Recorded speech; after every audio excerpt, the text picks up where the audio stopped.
Bonjour et bienvenue pour ce flash. Sports.fr au sommaire, le point quotidien sur le Vendée Globe. Football, Ligue des Champions, Bordeaux jouera sa qualification à Rome. Le mois prochain, Marseille devra se battre pour la Coupe UEFA. L'UEFA justement, Paris-Saint-Etienne sur le pont ce jeudi et nous terminerons par la NBA.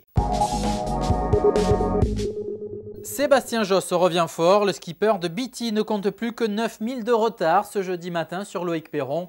Jean-Pierre Dick, 3e, reste lui à une quarantaine de milles.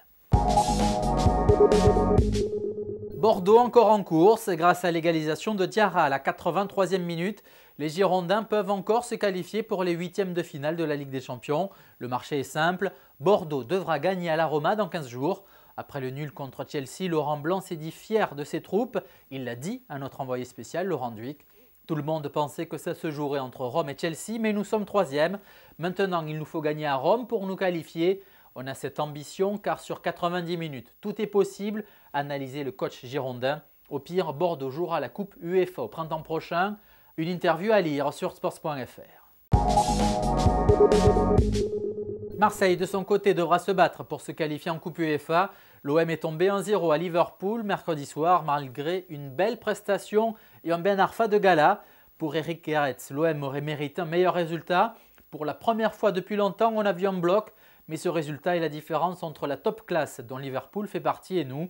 Maintenant, Marseille doit battre l'Atlético Madrid dans 15 jours pour être reversé en Coupe UEFA. Mais ce sera chaud, a conclu Eric Gerets. Paris et Saint-Etienne sont sur le pont pour cette 3e journée de la Coupe UEFA ce jeudi soir. Une bouffée d'oxygène pour les Verts. Lanterne rouge en championnat mais leader en Coupe d'Europe.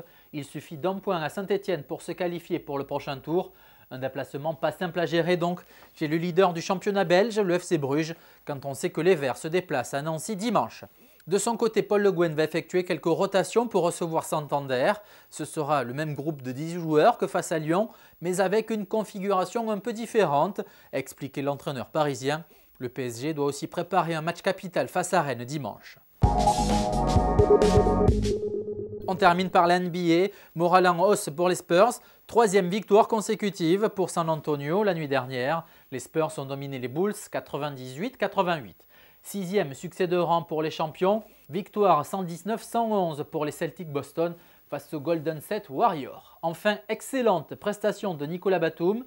15 points et 6 rebonds du Français pour la très facile victoire de Portland à Miami 106-68. Résultats et analyses sur sports.fr. Voilà, c'est la fin de ce flash. Retrouvez bien sûr toutes ces news dans le détail sur notre site sports.fr. À suivre en live ce jeudi, la Coupe UEFA, 3e journée à partir de 18 h et surtout 20h45, Paris, Santander et Saint-Etienne qui se déplacent à Bruges. Basket, Euroleague, à 20h30, Le Mans reçoit en gros l'Olympiakos et la nuit NBA à partir d'1 h du matin. Salut, à demain.